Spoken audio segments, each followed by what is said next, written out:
नमस्कार,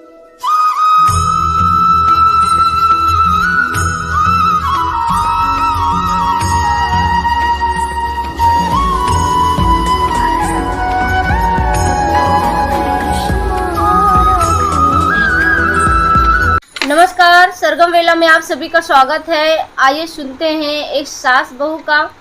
नोक झोंक गीत। अगर ये गीत आपको पसंद आए तो हमारे चैनल को सब्सक्राइब करें, लाइक करें, ज़्यादा से ज़्यादा शेयर करें, कमेंट करके ज़रूर बताएं गीत आपको कैसा लगा।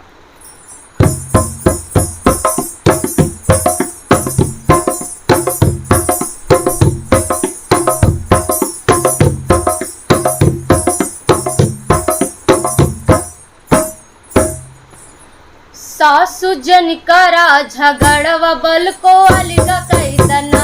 सासु जन करा झगड़वा बल को अलगा कैदना, अलगा कैदना ए सासु अलगा कैदना, सासु जन करा झगड़वा बल को अलगा कैदना, सासु जन करा झगड़वा बल को अलगा कैदना।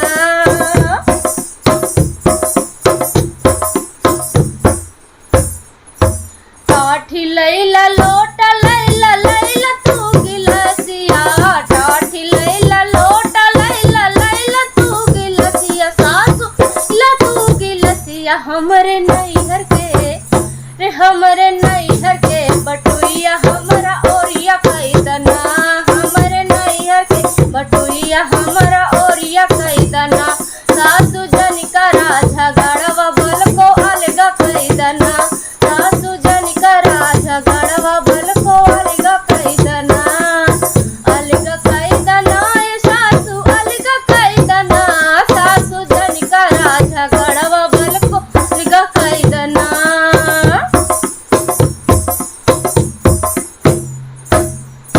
खेत खानी हार लैला लैला तू दलनिया,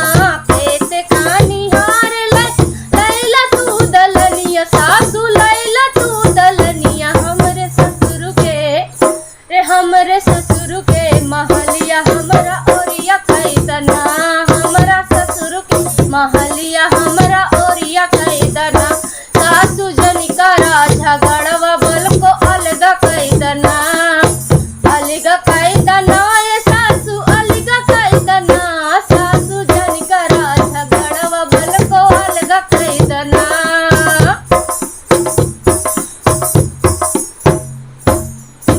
बकरी लैला गदही लैला लैला तू भैंसिया, बकरी लैला भैंस लैला लैला तू गदहिया, सासु लै तू गदहिया हमरे नैहर के रे, हमरे नैहर के कपिलवा हमरा ओरिया कैदना, हमरे नैहर के कपिलवा हमरा ओरिया कैदना, सासु जन करा झगड़वा बल को अलगा कैदना, अलगा कैदना ए सासु अलगा कैदना, सासु जन करा झगड़वा बल को अलगा कैदना, सासु जन करा झगड़वा बल को अलगा कैदना।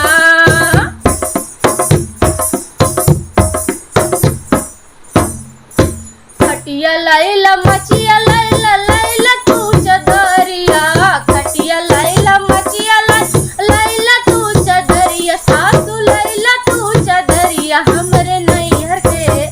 रे, हमरे नैहर के पलंगिया हमरा ओरिया कैदना, हमरा नैहर के पलंगिया हमरे ओरिया कैदना, सासु जन करा झगड़वा बल को अलगा कैदना, सासु करा झगड़वा बल को अलगा कैदना, अलगा कैदना ए सासु अलगा कैदना, सासु जन करा रे, सासु जन करा झगड़वा बल को अलगा कैदना।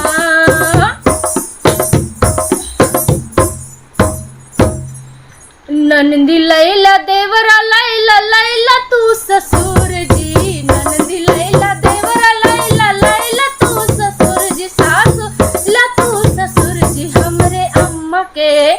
रे, हमरे अम्मा के दमदवा हमरा ओरिया कैदना, हमरे अम्मा के दमदवा हमरा ओरिया कैदना, ओरिया कैदना ए सासु ओरिया कैदना, हमरे अम्मा के दमदवा झगड़वा बल को अलग कैदना